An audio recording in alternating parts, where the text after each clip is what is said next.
semua tuh adalah duta. Jadi untuk duta wisata itu ya kita semua gitu loh. Kita semua pelaku yang mau untuk melestarikan, mau mengangkat Kota Magelang, mau menceritakan hal-hal yang ada di Kota Magelang ini. Halo, selamat malam, selamat petang. Bertemu lagi dengan aku Mei Cahaya dalam podcast Petang, Potensi Mahasiswa Gemilang. Di sini aku mau membawakan tema yaitu mengenai generasi muda meningkatkan potensi pariwisata. Nah, di sini aku nggak sendirian nih. Di sini aku ada bintang tamu spesial yang akan menemani obrolan kita di malam hari ini. Di sini ada Ika, juara Intelijensia Duta Wisata Kota Magelang tahun 2022-2023. Halo Ika, boleh perkenalan diri dulu?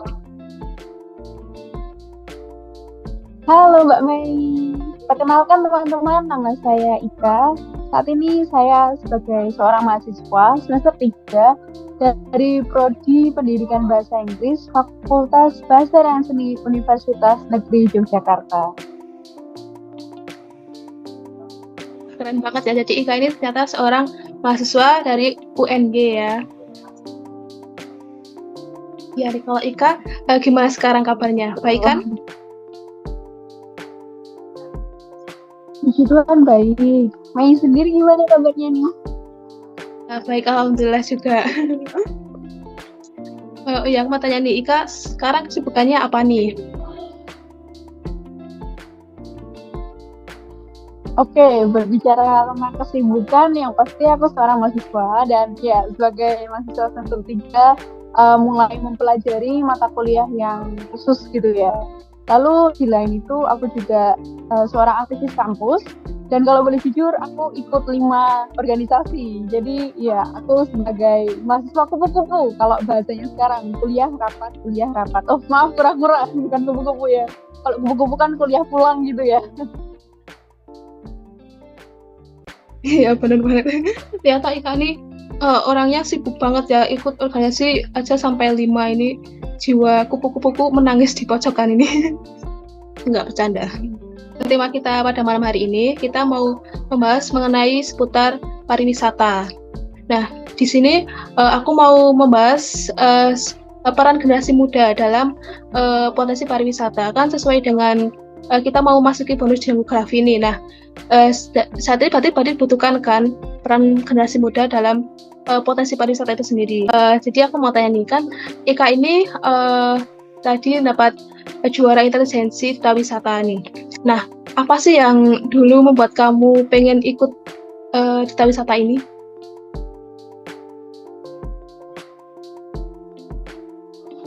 Baik, terima kasih untuk pertanyaannya. Jadi sebelumnya waktu SMA dulu, saya kan melihat teman-teman saya itu dan kakak kelas terutama ikut pemilihan duta wisata Magelang gitu, dan saya juga jadi penasaran, tapi saat itu saya cuma sekedar pengen aja dan niat saya untuk ikut pemilihannya itu, untuk ikut seleksinya. Baru setelah kuliah ini dibuka lagi nih kesempatan pemilihan duta wisata Magelang. Lalu saya juga melihat kan prasyaratnya itu seperti apa, syarat-syaratnya, dan ternyata itu sesuai dengan apa yang saya miliki kemampuannya.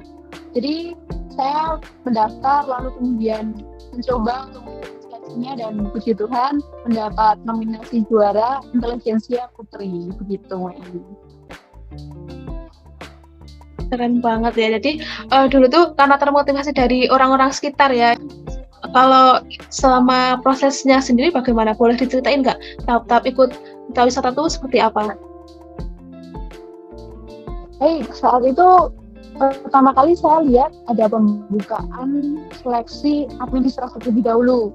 Itu dibuka tanggal 14 Juli 2022. Kemudian saya melengkapi CV ya, melengkapi portofolionya saya seperti formulir pendaftaran, lalu seperti ada fotokopi KTP, lalu ada fotokopi kartu vaksin, dan juga fotokopi untuk sertifikat atau piagam yang sudah pernah kita ikuti sebelumnya begitu. Lalu itu tidak dipungut biaya sama sekali untuk registrasinya, pendaftarannya. Lalu saya mencoba mendaftar dan kemudian maju ke tahap berikutnya. Lolos ke tahap berikutnya itu tahap wawancara yang pertama. Lalu setelah dari wawancara itu dari sekitar 100 orang lebih dipilih 15 pasang. Jadi 15 putra, 15 putri. Lalu akhirnya saya terpilih masuk ke 15 finalis itu. Kemudian kami ini diberi berbagai materi terlebih dahulu, materi pembekalan seperti tentang kepariwisataan, tentang kebudayaan. Kemudian juga ada tur keliling di daerah Magelang seperti ke museum-museum, lalu ke Gunung Tidar waktu itu. Kemudian kami juga diberi pengayaan dan juga pelajaran gimana sih cara berdiri dengan benar, kemudian cara jalan, dan juga saya masih ingat ada beauty class, jadi semacam materi selama kami itu karantina. Kemudian yang terakhir itu ada sesi penjurian berupa tanya jawab secara langsung. Jadi saat kami di panggung, kami diberi pertanyaan oleh dewan juri, lalu kami langsung menjawab. Kemudian saat itu baru dicetuskan untuk pemenangnya, seperti pemenang juara 1, 2, 3, lalu juara kepribadian, juara intelijensia, juara favorit, lalu juara persahabatan. Iya, seperti itu.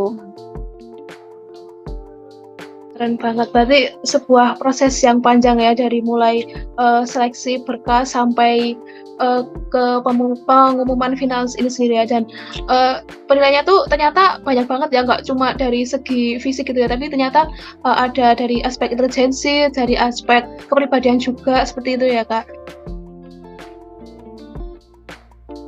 Betul, Mbak Mei. Ya, nah kan itu sudah ditetapkan sebagai pemenang oleh Disporapar itu sendiri. Nah, kalau dari sana itu memberi tugas nggak sih buat kamu, dan sebenarnya duta wisata itu punya peran apa buat daerah?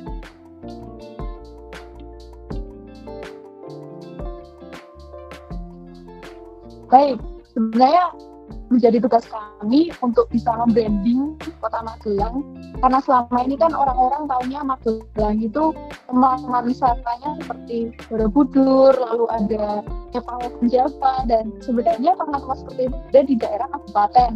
Dan sebenarnya kalau di Magelang sendiri, di kotanya sendiri, kita tuh punya museum BPK, museum OHD, lalu ada Taman Kiai Langgeng, ada Gunung Tidar, terus ada desa wisata di Dundan gitu.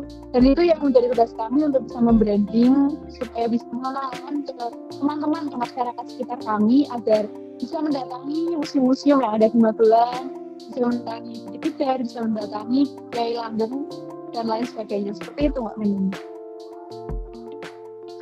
Ya, keren banget ya. Jadi ternyata tuh jadi duta wisata tuh bukan cuma diajak jalan-jalan terus ikut kegiatan sana sini, tapi juga ada tugas buat memperkenalkan pariwisata di daerah, seperti itu ya. Betul Mbak Mei. Nah, tadi kan udah mengetahui ya pariwisata di daerah, terutama di Magelang itu sendiri. Nah, aku mau tanya nih dari sudut pandang kamu sebagai generasi muda. Nah, itu bagaimana sih potensi pariwisata yang ada di Magelang sendiri? Baik, terima kasih untuk pertanyaannya. Potensi pariwisata yang di Magelang ini sebenarnya cukup beragam dan yang pasti edukatif, sangat edukatif.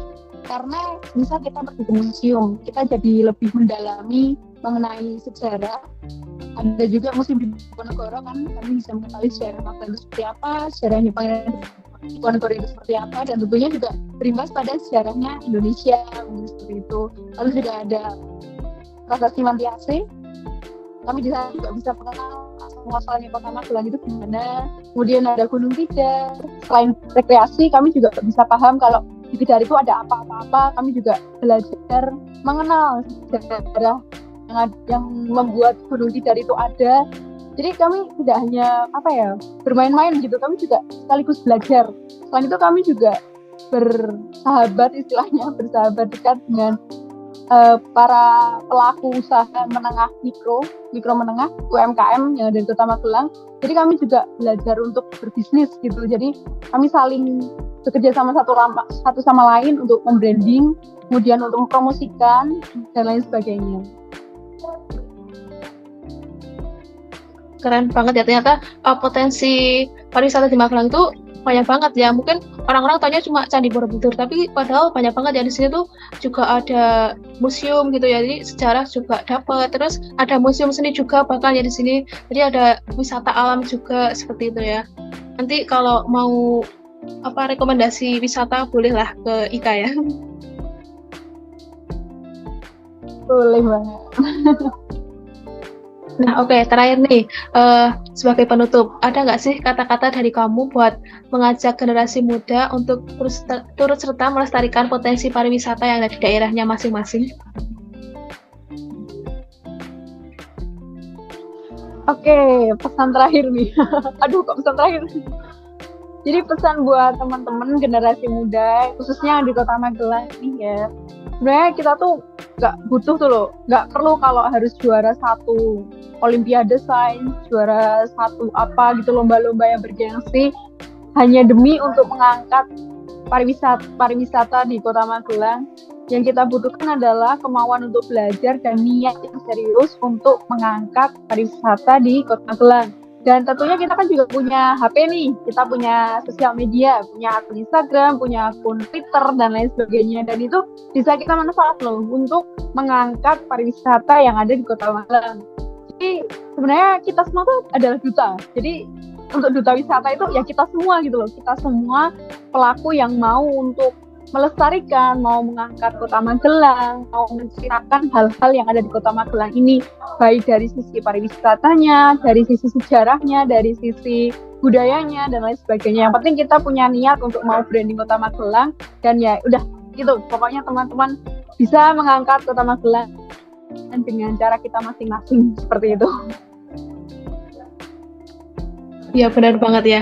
Jadi keren banget nih kata-katanya ini. Jadi kita semua itu duta wisata, kita bisa sama-sama mempromosikan wisata yang ada di daerah kita masing-masing gitu ya, nggak harus ikut yang pemilihan gitu ya. Kita punya kesempatan buat mempromosikan wisata yang di daerah kita masing-masing, seperti itu ya. Betul, Mbak Mei. Tapi kalau lebih baik kalau mau mencoba ikut aja duta wisata karena nggak ada negatifnya. Iya. Banyak manfaat yang dihadapi di pemilihan duta wisata ini. Iya, boleh banget kalau mau mencoba gitu ya teman-teman. Ya itu. Nah, nggak terasa banget nih kita udah ngobrolin banyak hal tentang seputar pariwisata ya. Terima kasih banyak buat Ika udah menyempatkan waktunya buat sharing-sharing mengenai pengalamannya terjun di dunia wisata ya. Terima kasih Kak. Semangat terus ya buat mengerjakan tugasnya.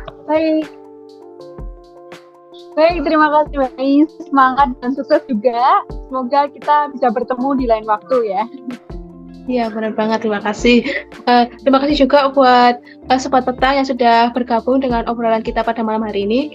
Terus saksikan tema-tema yang menarik lainnya hanya di podcast Petang, Prestasi Mahasiswa Gemilang.